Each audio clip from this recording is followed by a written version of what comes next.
இயேசுவே புகலிடம், நம் இயேசுவே புகலிடம். இயேசுவே புகலிடம், நம் இயேசுவே புகலிடம்.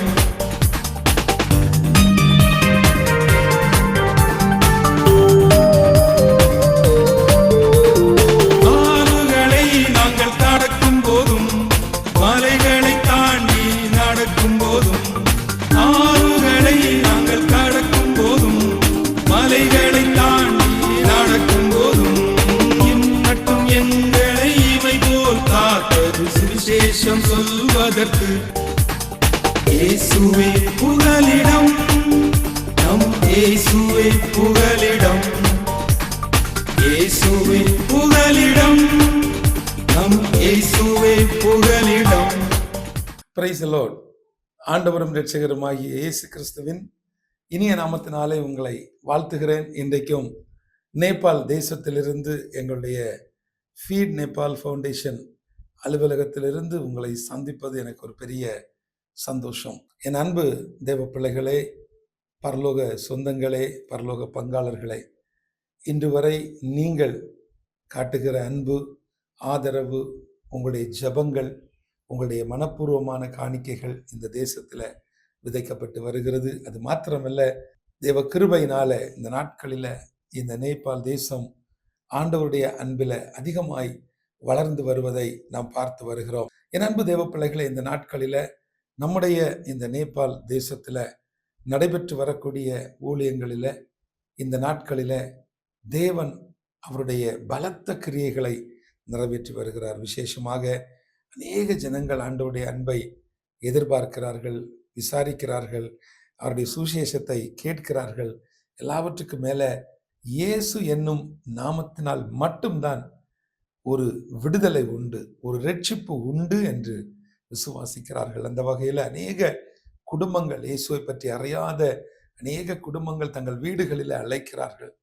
நான் இந்த நேரம் 14-15 வருடங்களுக்குள்ள நடந்த காரியத்தை நான் யோசிக்கிறேன். ஒரு குறிப்பிட்ட ஒரு மாவட்டத்தில், ஒரு கிராமத்தில் நாங்கள் ஆண்டவருடைய அன்பை, சுவிசேஷத்தை அறிவித்து அங்கே புதிய ஏற்பாடுகளை கொடுத்து, சிலருக்கு கைப்பிரதிகளை கொடுத்து சுவிசேஷ வேலைகளை செய்து கொண்டு, ஒரு குறிப்பிட்ட சகோதரன் எங்களை அழைத்தது நிமித்தம் நாங்கள் அவருடைய வீட்டிற்கு கடந்து வந்திருந்தோம்.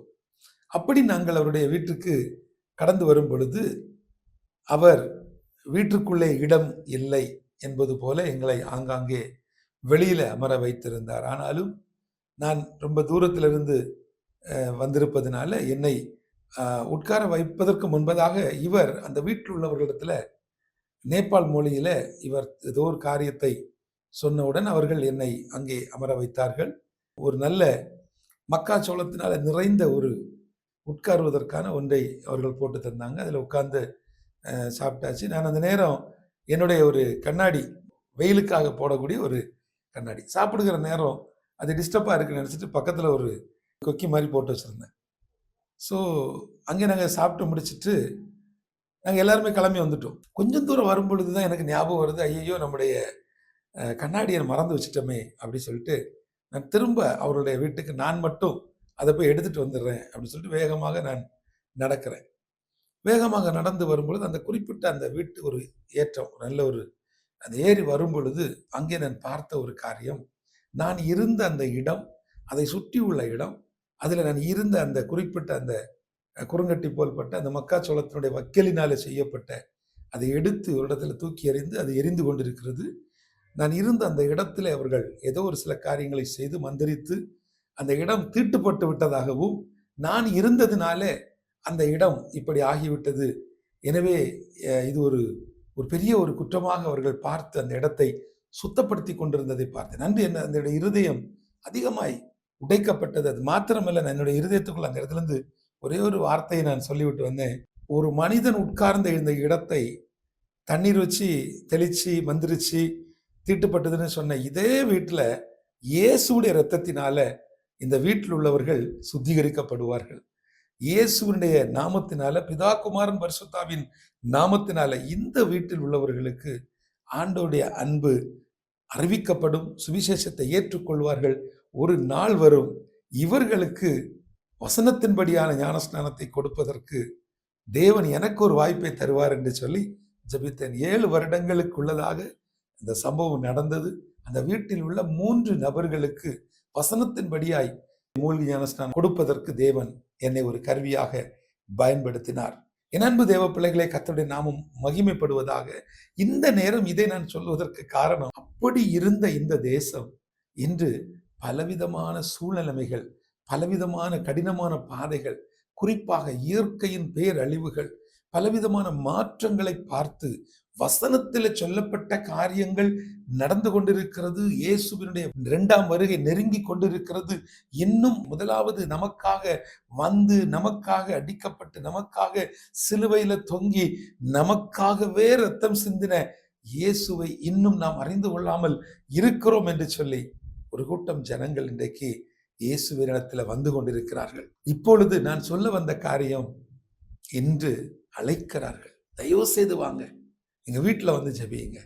எங்க வீட்டுக்குள்ளால ஏதோ ஒரு பிரச்சனை, எங்க வீட்டுக்குள்ளால ஏதோ ஒரு பாடு, எங்க வீட்டுக்குள்ளால சர்ப்பம் நிறைந்திருக்கிறது, தூங்க முடியல. இரவு நேரங்களில் சர்ப்பத்தின் சத்தம், சர்ப்பத்தினுடைய கனவுகள், சர்ப்பம் வீட்டுக்குள்ளே சுற்றி கொண்டிருக்கிறது. திடீரென கதவை தட்டுவது போல் சத்தம் கேட்கிறது. கதவை திறந்து பார்த்தால் அங்கே ஒரு சர்ப்பம் நின்று கொண்டிருக்கிறது. லைட்டை போட்டு பார்த்தால் ஒன்றுமே இல்லை. இப்படிப்பட்ட பலவிதமான காரியங்களை நாங்கள் கேட்டுக்கொண்டிருக்கிறோம். பலவிதமான காரியங்களை கேட்டு இதெல்லாவற்றுக்கும் ஒரே ஒரு சொல்யூஷன் தான் இருக்கு.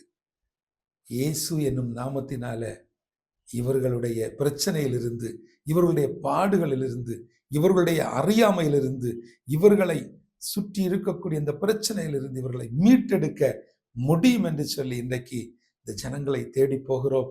கிராமம் கிராமமாய் போகிறோம். அதிலும் குறிப்பாக இந்த நாட்களில இந்த 2030வது வருடம் முடிகிறது வரைக்கும், அடுத்த 5 வருஷம் இந்த 7வது மாநிலத்தை மையப்படுத்தி முழுக்க முழுக்க இங்குள்ள 9 மாவட்டங்களுக்கும் இயேசுடைய அன்பை அறிவிப்பதற்கும், சபைகளை ஸ்தாபிப்பதற்கும், வசனம் சொல்ல முடியாத கிராமங்களுக்குள்ள இயேசுடைய அன்பை எடுத்து செல்வதற்கும் தேவன் இந்த GFN செயல் திட்டத்தை பயன்படுத்தி வருகிறார். அதற்கு ஃபீட் நேபாள் ஃபவுண்டேஷன் மிக முக்கியமான காரணமாக இருக்கிறது. அன்பு தேவ பிள்ளைகளே, இந்த நாளில இந்த ஊழியத்துக்காக, இந்த தரிசனத்திற்காக, இந்த நல்ல ஒரு வேலைக்காக தங்கள் கரங்களை எடுத்து மனங்களை திறந்து கொடுக்கிற எங்கள் பரலோக பங்காளர்களுக்காக நான் இந்த தேசத்திலிருந்து ஜெபிக்க விரும்புகிறேன். என் அன்பு தேவ பிள்ளைகளை, நீங்கள் கடினமான பாதைகளில், கடினமான சூழ்நிலைகளில் நீங்கள் நேபாளுக்காக விதைத்திருக்கிறீர்கள்.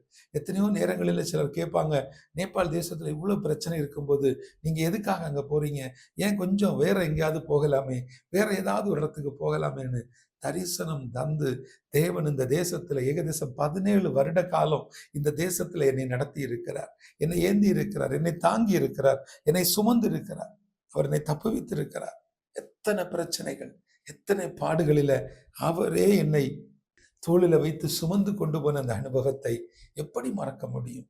எப்போ தனிமையா இருந்த நாட்கள், தனிமையின் பாதையில் அவர் என்னை சுமந்து சென்றார். அவர் என் மேல அவ்வளவு அனுபவித்திருந்தார். அத்தனை பாடுகள், பல இடங்களில மொழி தெரியவில்லை என்று சொல்லி, வழிகள் தெரியவில்லை என்று சொல்லி, பரியாசம் பண்ணி தள்ளப்பட்ட அனுபவங்கள், இதெல்லாத்தையும் நான் சந்தித்திருக்கிறேன். ஆனால் இது எல்லாவற்றுக்கும் மத்தியிலையும் என்னோடு கூட ஒரு தெய்வம் உண்டு. அந்த ஜீவனுள்ள தேவனாகிய கிறிஸ்துவை இந்த தேசத்திற்கு அறிவிப்பதற்கு இயேசுவை நாங்கள் சுமந்து வருகிறோம். ஒரு கழுதையை போல நாங்கள் இயேசுவை சுமந்து இங்கே வருகிறோம். அவரே எங்களை நடப்பிக்கிறார், அவரே இந்த ஊழியத்தை நடப்பிக்கிறார்.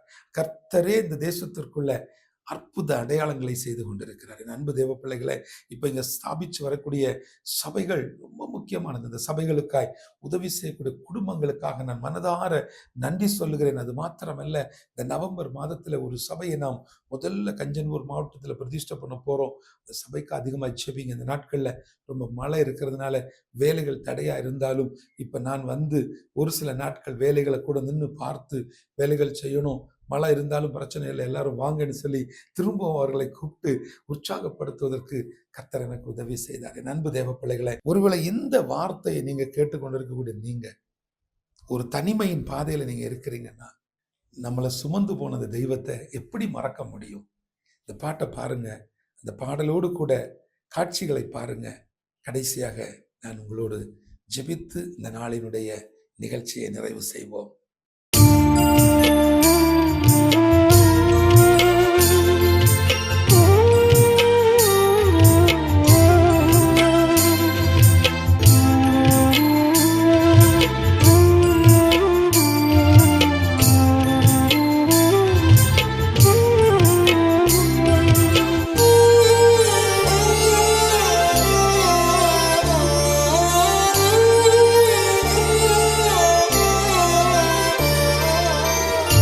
தனிமையின் பாதையில் தகப்பனே உம் தோளில் சுமந்ததை நான் மறப்பேனோ? தனிமையின் பாதையில் தகப்பனே உம் தோளில் சுமந்ததை நான் மறப்பேனோ? எத்தனை அன்பு என்மேல், எத்தனை பாசம் என்மேல், எத்தனை அன்பு என்மேல், எத்தனை பாசம் என்மேல், இதற்கு ஈடு என்ன தருவேன் நான்? இதற்கு ஈடு என்ன தருவேன் நான்? இதற்கு ஈடு என்ன தருவேன் நான்? இதற்கு ஈடு என்ன தருவேன் நான்? தனிமையின் பாதையில் தகப்பனே உம் தோளில் சுமந்ததை நான் மறப்பேனோ? சுமந்ததை நான் மறப்பேனோ?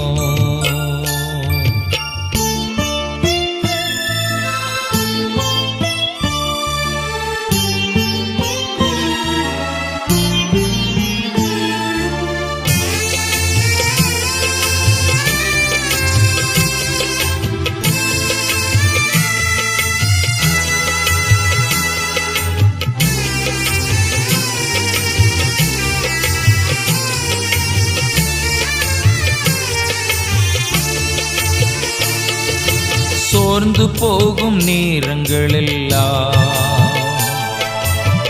மார்போடு அணைத்துக் கொண்டீரே. சோர்ந்து போகும் நேரங்களெல்லாம் மார்போடு அணைத்துக் கொண்டீரே. கண்ணீரை கணக்கில் வைத்தீரே, ஆறுதல் எனக்கு தந்தீரே. கண்ணீரை கணக்கில் வைத்தீரே, ஆறுதல் எனக்கு தந்தீரே. எத்தனை அன்பு என்மேல், எத்தனை பாசம் என்மேல், எத்தனை அன்பு என்மேல், எத்தனை பாசம் என்மேல், இதற்கு ஈடு என்ன தருவேன் நான்? இதற்கு ஈடு என்ன தருவேன் நான்? இதற்கு ஈடு என்ன தருவேன் நான்? இதற்கு ஈடு என்ன தருவேன் நான்? தனிமையின் பாதையில் தகப்பனே உம் தோளில் சுமந்ததை நான் மறப்பேனோ? சுமந்ததை நான் மறப்பேனோ?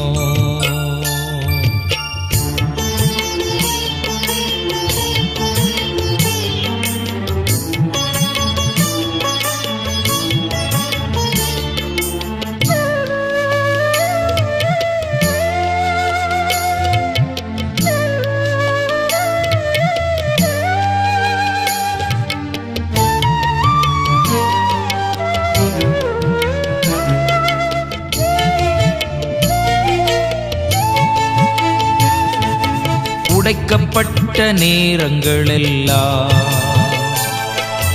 அடைக்கலம் எனக்கு தந்தீரே. உடைக்கப்பட்ட நேரங்களெல்லாம் அடைக்கலம் எனக்கு தந்தீரே. தடுமாறும் வேளையில் எல்லாம் தகப்பன் போல சுமந்து சென்றீரே. தடுமாறும் வேளையில் எல்லாம் தகப்பன் போல் சுமந்து சென்றீரே. எத்தனை அன்பு என்மேல், எத்தனை பாசம் என்மேல், எத்தனை அன்பு என்மேல், எத்தனை பாசம் என்மேல், இதற்கு ஈடு என்ன தருவேன் நான், இதற்கு ஈடு என்ன தருவேன் நான், இதற்கு ஈடு என்ன தருவேன் நான், இதற்கு ஈடு என்ன தருவேன் நான். தனிமையின் பாதையில் தகப்பனே உம் தோளில் சுமந்ததை நான் மறப்பேனோ, சுமந்ததை நான் மறப்பேனோ. எனக்கு மிகவும் பிரியமான என் அன்பு தேவ பிள்ளைகளே, இந்த பாடலை நீங்கள் கேட்டது மாத்திரமல்ல, இந்த தேசத்துக்குள்ள பல நேரங்களில இந்த பாடல் என்னை நடத்தியது உண்டு. பல நேரங்களில சோர்ந்து கிடக்கும் பொழுது இந்த பாடல் என்னை தேற்றி ஆற்றி என்னை உற்சாகப்படுத்தியது உண்டு. அந்த பாடலை தான் நீங்க கேட்டீங்க. அதுல பார்த்த காட்சிகள் எல்லாம் இந்த தேசத்துல நாங்கள் செய்து வரக்கூடிய ஊழியத்தில் உள்ள சில காட்சிகளை நீங்க பார்த்தீங்க. இன்னைக்கு வசனத்தின் வெளிச்சத்தில் இந்த இயேசுவை புகலிடம் நிகழ்ச்சியில நான் ஒரு 10 நிமிடம் நான் எடுத்துக்கொள்ளுகிறேன். இந்த 10 நிமிடத்துல நான் உங்களுக்கு ஒரே ஒரு வசனத்தை நான் சொல்ல வாஞ்சிக்கிறேன். ஏசாயா 42வது அதிகாரத்தின் 16வது வசனம். என் அன்பு தேவ பிள்ளைகளை, ரொம்ப இந்த தேசத்துக்குள்ள வந்து நெகிழ்ந்து போய் நீங்கள் இந்த பங்காளர்கள் இந்த ஊழியத்துக்காக விதைக்கக்கூடிய என் அன்பு தேவ பிள்ளைகளை, உங்களை நினைத்து ஆண்டவர் இந்த தேசத்துக்குள்ள இருந்து உங்களுக்கு தருகிற ஒரு வார்த்தை ஏசாயா 42 அதில் உள்ள 16வது வசனம். இந்த வசனம் சொல்கிறது, குருடரை அவர்கள் அறியாத வழியிலே நடத்தி அவர்களுக்கு தெரியாத பாதைகளில் அவர்களை அழைத்து கொண்டு வந்து அவர்களுக்கு முன்பாக இருளை வெளிச்சமும் கோணலை செவ்வையுமாக்குவேன். இந்த காரியங்களை நான் அவர்களுக்கு செய்து அவர்களை கைவிடாதிருப்பேன். கைவிடாமல் இருக்கக்கூடிய ஒரே ஒரு தேவன் ஒருவர் தான். இயேசு மட்டும்தான் நம்மளை கைவிடாத ஒரு தெய்வம். அவர் மாத்திரம்தான் இந்த உலகத்துல கைவிடாத தேவன், தள்ளி நில் என்று சொல்லாத தேவன், நம்மை ஒரு நாளும் வெறுக்காத தேவன். அவர் ஒரு நாளும் நம்மிடத்தில் எதையும் எதிர்பார்ப்பதில்லை.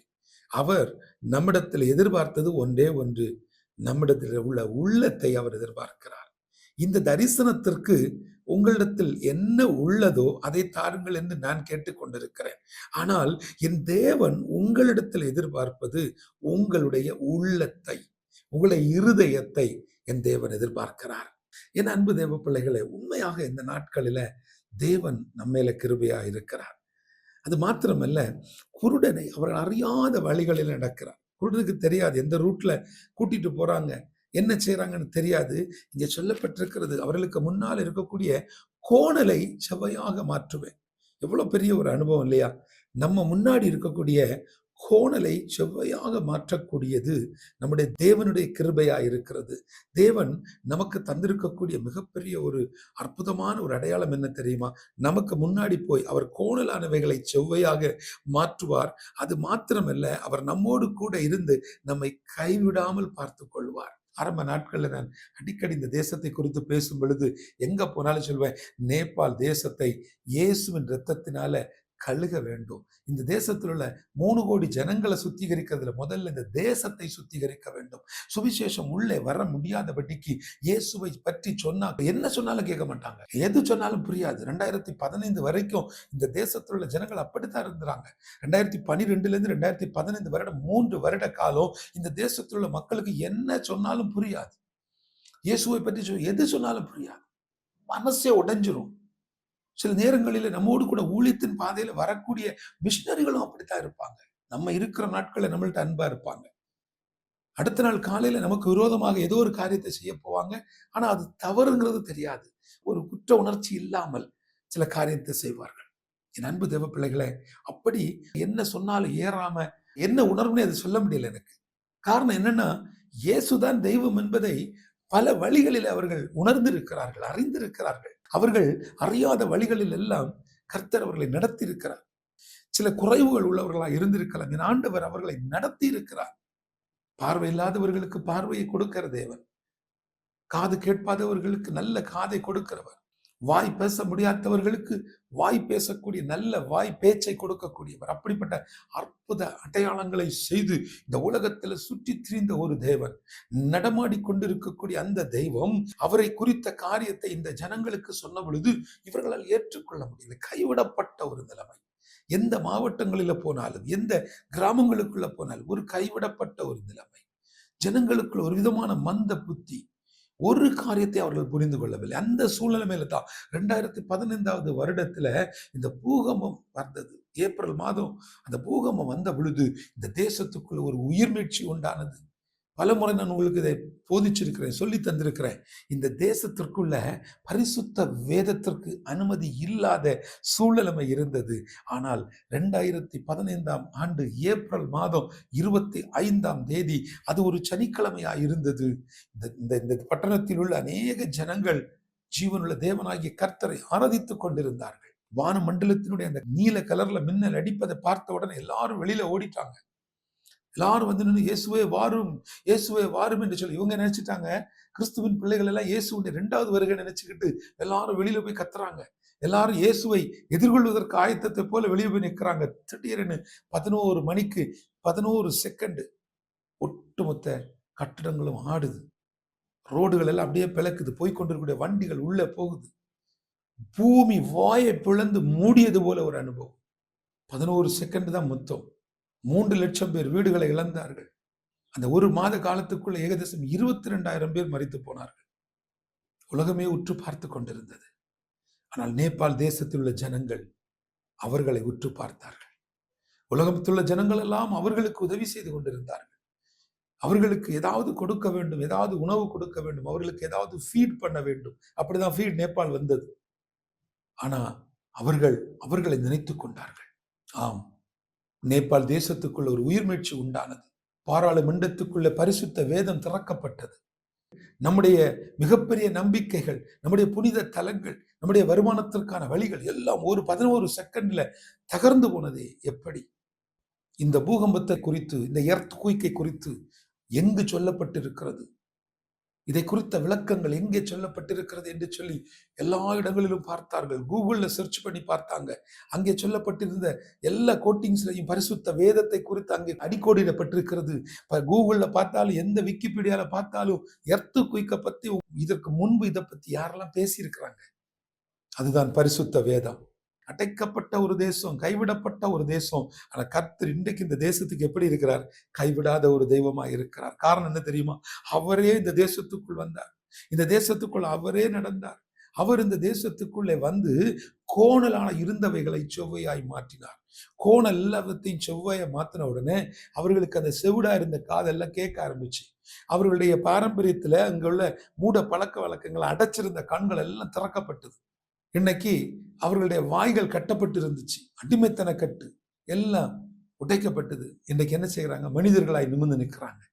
இன்றைக்கு 17வது வருடத்துல நின்று நான் உங்களிடத்துல பேசுகிறேன். இந்த சுவிசேஷத்தை அறிவிப்பதற்கு, அவருடைய கிரியைகளை வெளிப்படுத்துவதற்கு நம்மை ஒரு கருவியாக பயன்படுத்துகிறார். என் அன்பு தேவ பிள்ளைகளை, ஒரே ஒரு காரியத்தை சொல்லி நான் உங்களுக்கு ஜெபிக்க போகிறேன். தனிமையின் பாதையில் இருக்கிறீங்களா? கடினமான பாதையில் இருக்கிறீங்களா? ஒரே ஒரு காரியத்தை சொல்லுகிறேன். அவரை பலமாய் பிடித்துக் கொள்ளுங்க. அவர் உங்களை கைவிடவே மாட்டார். கைவிடவே மாட்டார். நான் உனக்கு சொன்னதை செய்ய மட்டும் உன்னை நான் கைவிட மாட்டேன் என்று சொல்லியிருக்கிறார். அது மாத்திரமல்ல, நான் உன்னை விட்டு விலகுவதும் இல்லை, உன்னை கைவிடுவதும் என்று சொல்லி கர்த்தர் நமக்கு வார்த்தை தந்திருக்கிறார். இந்த 2026வது ஆண்டில, இந்த வருடத்துல என் ஆண்டவர் உங்களுக்காக ஒரு விளைச்சலை வைத்திருக்கிறார். கைவிடாத ஒரு தேவன் நமக்கு உண்டு. இதுவரைக்கும் என்னை நடத்தின ஒரு தேவன் உங்க மத்தியில கடந்து வந்திருக்கிறார். இதுவரைக்கும் இந்த தேசத்துக்குள்ள வழி தெரியாத, மொழி தெரியாத, இங்க எந்த ஒரு காரியத்துக்கும் பின்னணியே கிடையாதுங்க. இங்க யாரும் என் பின்னணியில இல்லை. பரிசுத்த தேவன் மட்டும்தான் கூட இருக்கிறார். ஒரே ஒரு காரியத்தை சொல்லுகிறேன். நல்ல தீர்மானத்தை எடுங்க. ஒரு நல்ல ஒரு பொருத்தனையை எடுங்க.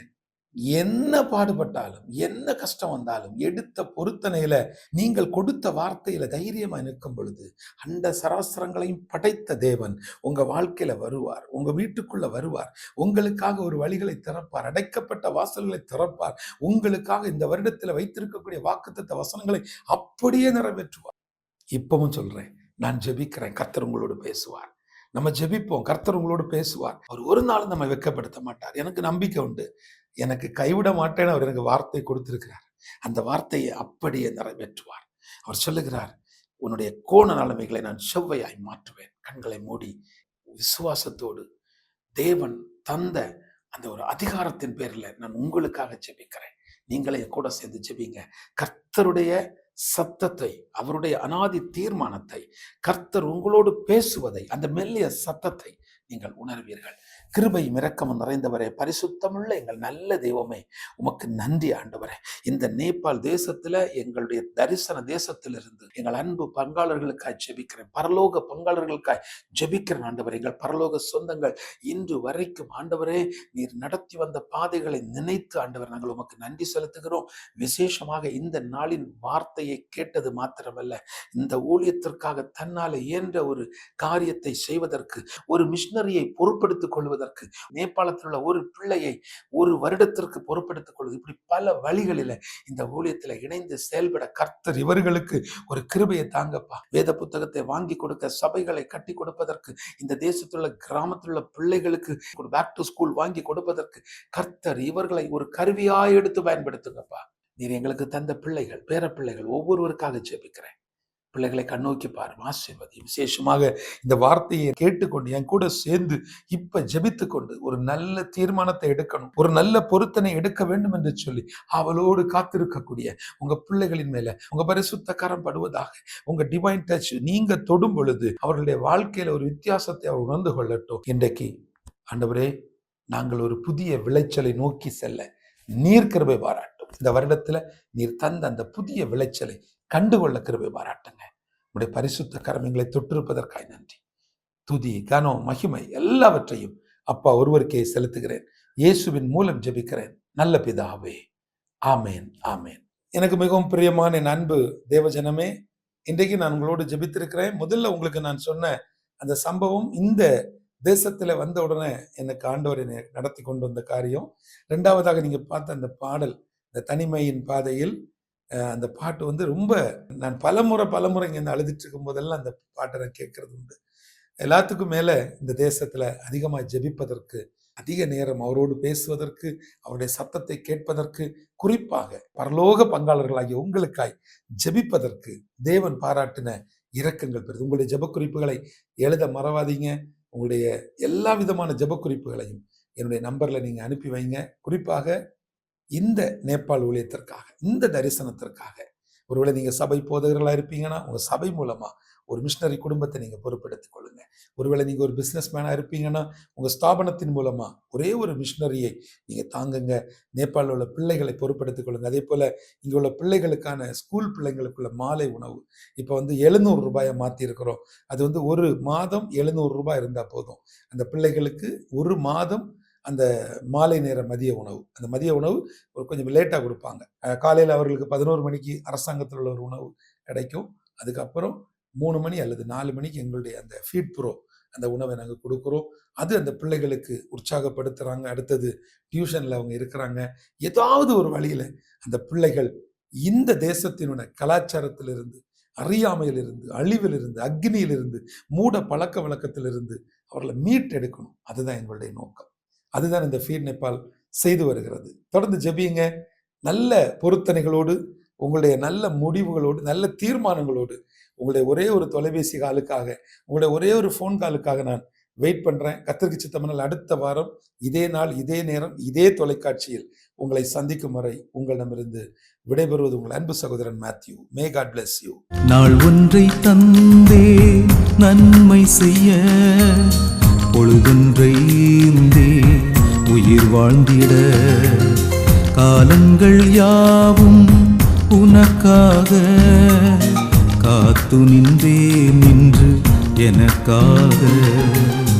நாளொன்றை தந்தே நன்மை செய்ய, பொழுதொன்றை உயிர் வாழ்ந்திட, காலங்கள் யாவும் உனக்காக காத்து நின்று எனக்காக.